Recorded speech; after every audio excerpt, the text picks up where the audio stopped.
अस्सलाम वालेकुम all of you, welcome to my channel biology with Umar. जी स्टूडेंट्स, आज का हमारा टॉपिक है osmoregulation in animals. Last lecture में हमने प्लांट्स में ओस्मो रेगुलेशन किस तरह होती है इसके बारे में डिस्कस किया था, और प्लांट्स में वाटर अवेलेबिलिटी की बेस पे 3 टाइप्स जिसमें हाइड्रोफाइट्स, मीजोफाइट्स, जीरोफाइट्स, उसके बारे में देखा था कि ये प्लांट्स किस तरह अडाप्टेशन करते हैं वाटर और साल्ट को मेंटेन करने के लिए या अपनी बॉडी में रेगुलेट करने के लिए। आज हम एनिमल्स में ओस्मो रेगुलेशन का प्रोसेस किस तरह होता है और एनिमल्स कौन सी अडाप्टेशन करते हैं वाटर और साल्ट को मेंटेन करने के लिए, कौन से स्ट्रक्चर इन्वॉल्व हैं, इसके बारे में डिस्कस करेंगे। तो ओस्मो रेगुलेशन क्या है? ये एक ऐसा प्रोसेस है जिसमें इंटरनल वाटर और साल्ट कंसंट्रेशन को मेंटेन किया जाता है एक स्पेसिफिक नैरो रेंज में। इसे हम ओस्मो रेगुलेशन कहते हैं।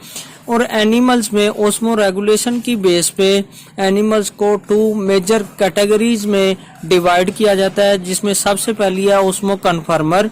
ओस्मो कन्फर्मर ऐसे एनिमल्स हैं जिनका बॉडी फ्लूइड आइसोटोनिक होता है रिलेटिव टू एक्सटर्नल इन्वायरमेंट।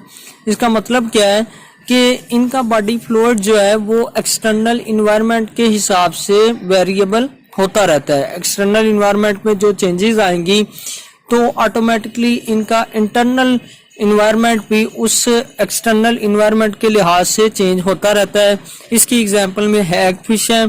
उसके बाद सेकंड जो कैटेगरी है ओस्मो रेगुलेशन की बेस पे एनिमल्स की, वो है ओस्मो रेगुलेटर्स।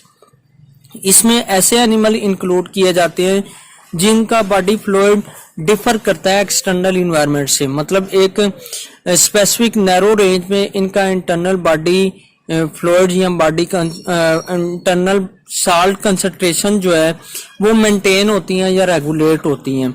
और इसकी एग्जांपल में कार्टिलेजिनस स्पीशीज हैं और बहुत सारे मैमल्स इसमें इंक्लूड किए जाते हैं। एनिमल्स को वाटर अवेलेबिलिटी की बेस पे डिफरेंट हैबिटेट्स में डिवाइड किया जाता है। जिस तरह हमने लास्ट लेक्चर में प्लांट्स में हाइड्रोफाइट्स, जीरोफाइट्स और मीजोफाइट्स के बारे में डिस्कस किया था, सेम इसी तरह एनिमल्स में डिफरेंट हैबिटेट्स हैं जिसमें सबसे पहले मरीन वाटर है।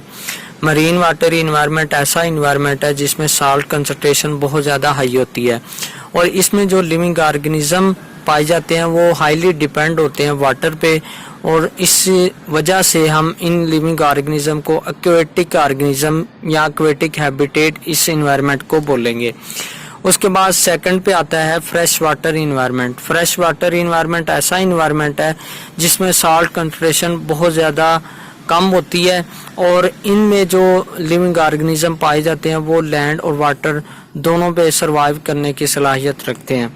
उसके बाद लास्ट पे आता है टर्स्ट्रियल इन्वायरमेंट। टर्स्ट्रियल इन्वायरमेंट ऐसा इन्वायरमेंट है जिसमें लैक ऑफ वाटर होते हैं, मतलब वाटर की कमी होती है, और इस कमी को पूरा करने के लिए एनिमल्स में डिफरेंट टाइप की अडाप्टेशन होती है, और इन अडाप्टेशन के ज़रिए ये एनिमल्स अपनी बॉडी के वाटर और साल्ट्स को मेंटेन या रेगुलेट करते हैं।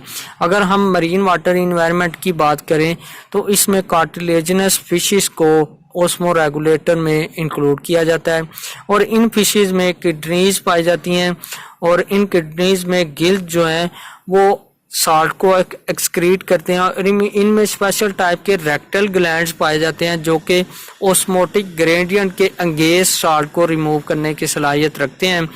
उसके बाद इसमें एक स्पेशल टाइप का केमिकल ट्राईमिथाइल अमाइन ऑक्साइड पाया जाता है जो कि इन फिशेस के टिश्यूज में अकमुलेट होता है, और ये यूरिया से प्रोटेक्शन के लिए फिशेस में मोस्ट इम्पोर्टेंट रोल प्ले करता है। जी नेक्स्ट पे है फ्रेश वाटर हैबिटेट्स। इस हैबिटेट के लिविंग ऑर्गेनिज्म में कॉन्ट्रैक्टाइल वैक्यूल पाया जाता है, जिसका काम क्या होता है, ये एक्सेस वाटर को बॉडी से पंप आउट करता है या बाहर निकालता है। किस तरह बाहर निकालता है? By producing the large volume of dilute urine. और इन लिविंग ऑर्गेनिज्म की स्किन और गिल्स के जरिए लॉस ऑफ साल्ट को कंपनसेट या रेगुलेट किया जाता है, और लास्ट पे है ट्रस्टियल हैबिटेट। ट्रस्टियल हैबिटेट ऐसा हैबिटेट है जिसमें वाटर की कमी होती है और इसलिए इस ट्रस्टियल मोड ऑफ लाइफ में डिहाइड्रेशन एक मेजर प्रॉब्लम है जो कि इवेपोरेटिव लॉस ऑफ वाटर से होती है। और इस प्रॉब्लम को सॉल्व करने के लिए या इस प्रॉब्लम में ऑस्मो रेगुलेशन के लिए इन एनिमल्स की बॉडी के ऊपर वैक्सी एक्सोस्केलेटन या कैरोटिनाइज स्किन सेल्स पाए जाते हैं जो कि वाटर को इवेपोरेट होने से बचाते हैं। उसके अलावा इस हैबिटेट में कुछ ऐसे एनिमल्स भी हैं जो कि मोस्ट फूड पे सरवाइव करते हैं जिसमें कैंगरू है। और इन ट्रस्टियल एनिमल्स की डिहाइड्रेशन को टॉलरेट करने की सलाहियत को हम एनहाइड्रोबायोसिस कहते हैं। Thank you for this.